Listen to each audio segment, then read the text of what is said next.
Winter whittling. I'll always remember that Christmas when the storm blew in. This was back in '82 or '83, and my family was living in a little house in North Georgia. Dad worked as a logger, Mom stayed at home to take care of me and my brother, and Grandpa had lived with us ever since Grandma died the year before.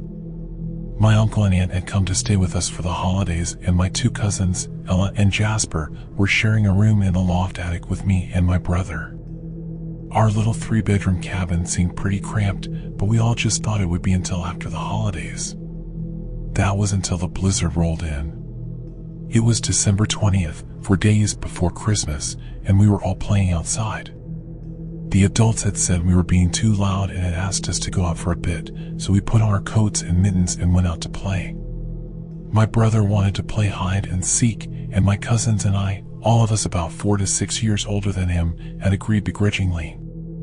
We were too old for baby games, my youngest cousin a whole year older than me, but we agreed, mostly so we would have something to do. So Jasper and I were hiding under the porch, talking about something to do with hunting, I think, when I blinked as something drifted past my face. Jasper quieted as he noticed it, and I reached out my hand and caught a delicate-looking snowflake. I had seen snow before. You don't live in North Georgia for long without seeing some snow, but this was the first snow I thought might actually stick. It had been unseasonably warm for North Georgia, most days sitting around 45, and we had been worried that our white Christmas might be a bust. As the snow began to fall harder, really coming down, we abandoned our game of hide and seek and devolved into little kids at the sight of all that powder. It was really amazing how quickly it came down, half a foot seeming to appear in minutes, and we began making snowmen, having snowball fights, and looking for the sleds in the tool shed so we could go to the holler and glide down with the fresh powder. Our parents came out onto the porch, looking at all the snow, and when Dad tapped his little thermometer that hung next to the rain gauge, I realized that it was pushing 50 degrees. I didn't think about it at the time, but there was no way all that snow could be sticking. It was above freezing, and the snow should have been turning to slush before it hit the ground. To us, it seemed like a Christmas miracle, but as the sun began to set and the adults went inside, I noticed Grandpa had come out and was looking at the sky with distrust. I watched him as he walked out to the woodpile and took a piece of stovewood back in with him, my distraction earning me a snowball upside the head from Ella. Looking back on it, Grandpa had to know what was coming, and even then he started getting ready for it. We went to bed that night with visions of snowball fights and sledding dancing in our heads, but we woke up to a blizzard outside.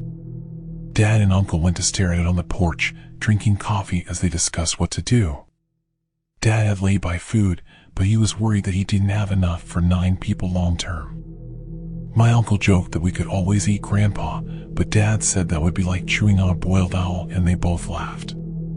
Grandpa, on the other hand, was whittling something from the stove wood. He had been working on it through the night, and it kind of looked like a crossroads sign. It was thick through the middle, however, which made me think there might be more to it. I was too excited for another snow day, however, to pay Grandpa much mind. Not when there were winter festivities to get up to. My cousins and I played in the blizzard that day, but our games were muted some as the wind picked up and the snow began to fly. The wind was blowing too hard for our snowballs to fly straight. We tried sledding, but the snow was coming down too hard for us to see, and the ice that was forming hurt our ears and faces. By lunchtime, we were forced to come out of the cold. Our coats, mittens, and hats were soaked through, and after hanging them on the pegs in the mudroom, we went into the attic loft where we were all sleeping to warm up. We had all been set up in sleeping bags up here, my aunt and uncle taking the room I shared with my brother, and it was like having a little camp out. The heat from the fire in the living room made it very warm up here, and as Jasper and I watched from the upper window, he leaned close to the glass and pointed into the woods. "Do you see that?" he asked. I squinted into the sea of white, trying to find it, and finally picked out a single silhouette. It looked like an animal, something on all fours, but it was gone as the winds blew up again, and we were both left looking at the snowy forest. He asked if I had seen it, probably trying to figure out if he had been seeing things, and I assured him I had seen it too. We both sat by the window after the adults had gone to bed, looking out and hoping to catch a glimpse of something in the blowing snow. We didn't see anything, at least I didn't, but we both assured the other that we could see all sorts of spooky things. The next day, the blizzard was even worse. December 22nd was too stormy for any of us to even think about going out to play, and when my uncle and father came up bundled to the eyes in several winter coats and the old deerskin breeches they sometimes wore for winter work, I knew they intended to go out anyway. Mom told them they were crazy, but Dad said they needed supplies. The town was only about 2 miles north through the woods, and they would get the essentials and head back before lunch.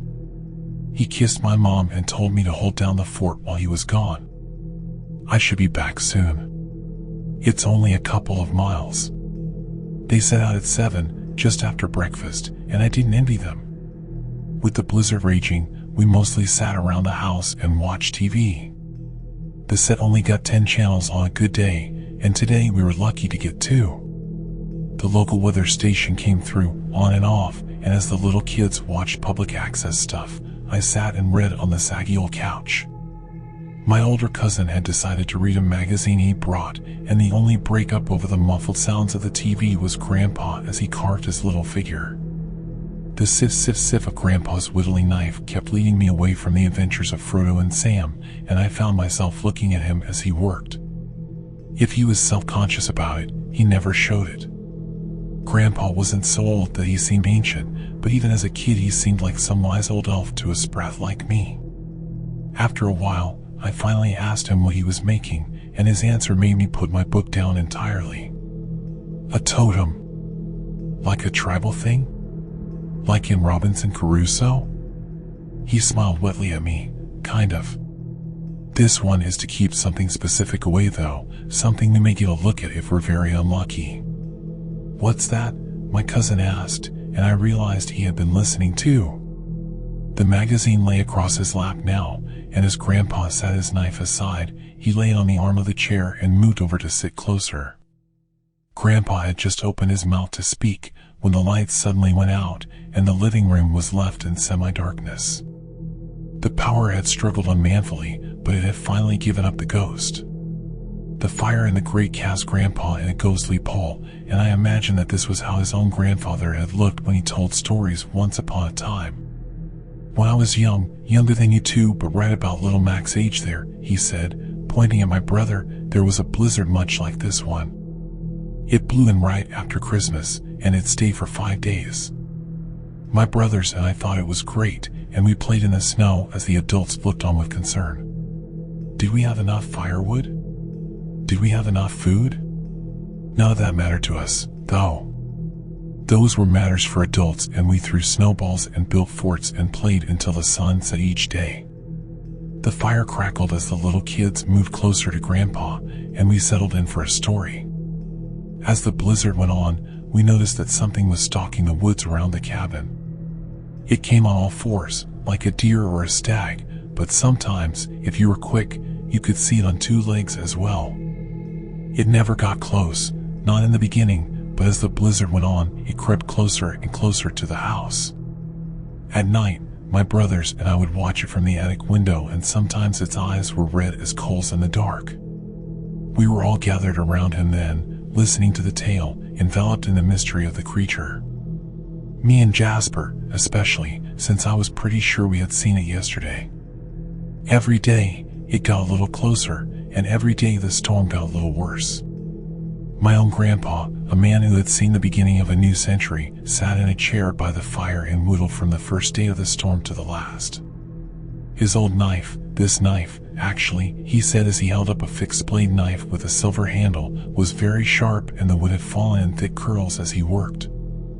I was enthralled by the little carving he was making. I asked him what it was as more of it came out, and he told me it was a ward against things that might come with the storm. I watched him, studied him, and at night we watched the red eyes of the deer thing get closer and closer to the house. By the second night, the eyes might as well be right on the porch, and we shuddered in our blankets as we wondered what it was. The storm outside made a perfect backdrop for the story, and we were so captured by the tale that we didn't even hear my mother stepping in from the kitchen. On the last day, as the blizzard raged, we heard hoofbeats on the porch. My father wanted to go out and see what it was, but Grandpa said he would fix it. He told us to go into the attic, told my father and mother to go to their room, and took the thing he had carved out to the porch. There, as we tried to see through the window, we saw bright light and the deer fell back into the snow. The deer, however, was wrong. Its legs were too long, its arms ended in strange hands, and its eyes were pop. My mother said, making all of us jump, "I know you're not trying to keep these kids up all night with such tales." Grandpa had jumped a little too, so enthralled by his own story. He looked sheepish, like he had been caught doing something wrong, and shrugged as he gave another gummy smile. We all looked at her incredulously, as if not sure what to make of her, but if it made her self-conscious, she didn't budge. "Just a little Christmas ghost story, Peg. I didn't mean any harm." My mother gave him a hard look. "Well, if these boys are awake all night, shivering at the ghost of some story, you can sit up with them." She returned to the kitchen then, the smells of lunch still wafting from the wood stove she had in there. "What was it?" I asked Grandpa, keeping my voice low so Mom wouldn't hear, but he shook his head as he returned to his whittling. "Better not say, boy. Don't want your mother to tell your dad, and get myself thrown out in the snow like the leftovers," he said with a wink. He tried to play it off as a joke, but I knew that Grandpa was always very aware that he was a guest in my parents' house. He lived with us for most of my young life, seeing me graduate high school before dying in his sleep one spring, but Mom told me once that it was a blessing to him to be so close to her and my dad and his grandkids. Her other siblings had moved away when they grew up, and Grandpa couldn't imagine himself living anywhere but in the woods he loved so much. As night fell and my dad and uncle hadn't returned, Mom started getting worried. The town wasn't that far away and they should have been back well before now. She figured they had just gotten turned around, and maybe they would come stumbling in after dark, but as the dinner dishes were cleared away and we all prepared for bed, my mom and aunt became less sure. As we watched through the window, seeing the red eyes that Grandpa had told us about, I heard them making plans to go look for them the next day. "What do you reckon it is?" my older cousin asked, the two of us watching the eyes as they moved fitfully through the trees that surrounded our cabin. "Dunno," I admitted. "I'd never seen anything like it." As my mom and aunt turned in and the lights that filtered through the boards went out, we settled in as well, still not sure what tomorrow would bring. December 23rd dawned cold with still no sign of my dad or uncle. Mom was frantic, flitting around the kitchen like a hummingbird, and when she called us to the kitchen around noon, we all expected what was coming. She was dressed warmly, her two thickest coats thrown over a pair of snow pants, and the boots she had on were some of Dad's with several pairs of socks underneath. "I'm going to town to see about your father. Until I get back, your aunt is in charge. You boys listen to her, okay, and keep an eye on your grandpa. He may need help, and if I'm not here to help him then it's up to you too. Be good, and be safe. If the phones come back on, call the sheriff and tell him your father never came home. If I haven't made it to town, then someone will need to go out and look for us." She left around 11, lunch already on the table, and I watched her go from the front door as she disappeared into the snow. I hoped I would see her again, but after watching my dad and uncle disappear out there too, I wasn't sure I would. As I watched, I could also see the shadow of the creature as it stalked our little home. It was still on all fours, its antlers sometimes knocking snow from the trees, but sometimes when the wind would blow up I would see it rise onto its back legs for the briefest of moments before it was lost from sight. Mom didn't come back for dinner, and as we went to bed I could hear my aunt crying in the room she had shared with my uncle. We all woke up on the 24th, Christmas Eve, feeling hopeless and unsure of what to do. With every passing day, this felt less like a fun time and more like a real problem. My cousins and I started to feel like a bunch of westbound settlers who were watching the hills for Indians. My aunt didn't get up to make us breakfast, and Ella said that she had fallen asleep in my brother's bed with an empty bottle by her head. It was probably the corn whiskey that Dad kept for emergencies, and I suppose this counted as one of those. We ate cold food from the fridge, Jasper making some eggs to go with it, and the two of us sat and watched the shadowy creature from the porch as we ate. My brother and Ella had gone back to the attic, feeling like they might just go back to sleep, which is why they weren't there for what happened next. As we sat munching on cold ham and burnt eggs, the creature stalked the house from the depths of the rising storm. The blizzard was focused, a swirling vortex that seemed to enclose us in a swirl of winter. We were powerless to do anything about it, so we just sat and watched as it raged and frothed. The creature was barely visible, an outline more often than not, and it seemed odd now that we weren't more worried about it. Both of us had hunted deer, however, and the thought of being scared by a half-starved buck seemed silly. When it turned its horned head towards us, its eyes boring into our conversation as it stepped slowly towards the house, the idea no longer seemed so silly. "What in the hell?" my cousin said, rising so quickly that his stool went spilling over. "What is that thing?" It had come out of the storm, and we could see that it was a solid white buck, its skin hanging on it like a carcass. Carcass was an apt word. The deer looked like a corpse, like some half-eaten piece of roadkill that had gotten up to seek revenge. Its antlers were huge, the tines many and majestic. It was a 13 or 14-point buck by my quick count, but as I watched, the sharp bones seemed to move with an eerie independence from their host. They squirmed like a nest of snakes, and the creature reminded me of Medusa as it stood glowering at us. Its blazing eyes still glowed like coals, and it was baring its flat teeth at us like it meant to bite. I wished, suddenly, that I had my rifle, but it was in the room with my aunt and absolutely no use to me here. I don't think either of us was truly afraid until the creature stood up on its hind legs, legs that now seemed as boneless as the Gumby character my little brother liked to watch, and began to run at us. We barely made it into the house, slamming the door behind us, when it hit the wood hard enough to shake it in the frame. Jasper and I went deeper into the house, but as I came to the ladder that led to the attic, I remembered that Grandpa was still in the living room. Mom's words echoed in my head, and I told him to go on and make sure the others were okay. He nodded, understanding, and when I got to the living room, I found Grandpa still working on his totem. "Grandpa, we've got to go," I told him, trying to help him up. "This thing going to get us if we don't." "I'm almost finished, kiddo. Once I'm done, we'll be safe." I heard the door beginning to splinter, but Grandpa just shrugged me off as I tried to help him up. "Grandpa, we need to get up into the attic. I've seen this thing, and I can tell you that your carving isn't going to, but I never finished."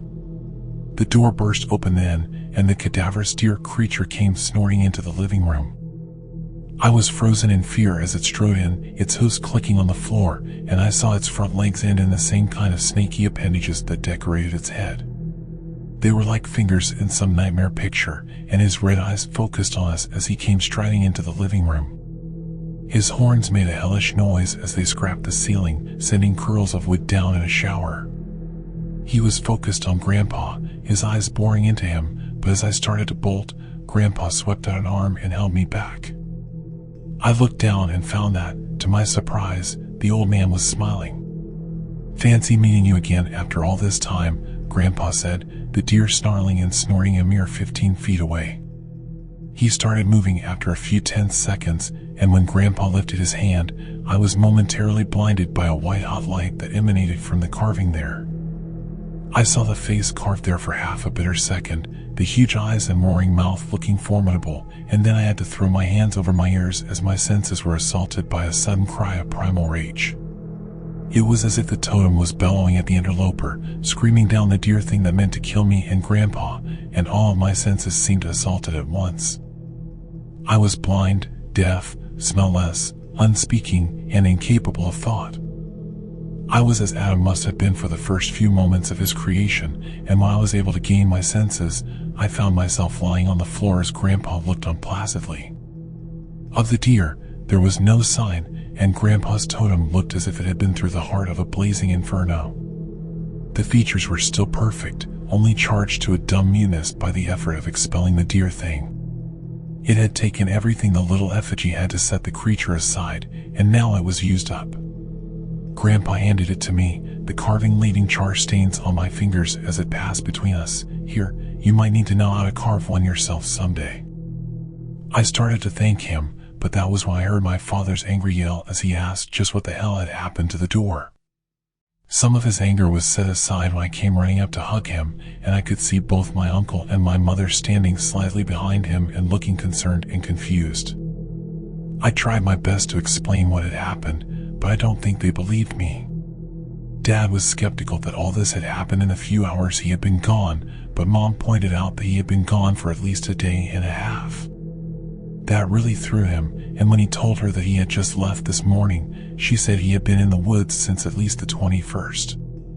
Yes, he agreed, this morning. The two went back and forth, but when I told Mom that she had been in the woods overnight as well, she also looked confused. Both of them had been in the woods overnight. Dad had actually been in the woods for 2 nights, but both parties said the sun had never set. They had been roaming through the woods, looking for town, and had just appeared back here all of a sudden. When Dad had found Mom out in the woods, he assumed she had come looking for him. They had all 3 returned home, a trip that had taken less than a few minutes, and figured they had all just gotten turned around in the blizzard. Speaking of the blizzard, it had stopped as suddenly as it had started. The power came back on a little while later, and when my aunt woke up to find her husband had returned, we all took stock of the fridge and began working on one of the best Christmas dinners ever. That particular Christmas was one I will always remember, and not just because of the deer thing. We had many more Christmases like it in the years to come, but none quite so tumultuous as that. I still live in that house, both my parents long dead, but every year we all get together and have Christmas like we used to. We tell our kids and grandkids about that Christmas we were snowed in, and I've been practicing my whittling since the day Grandpa sent the deer thing away in a blaze of light. I haven't seen one since, but who knows who might come to visit one snowy Christmas in Appalachia.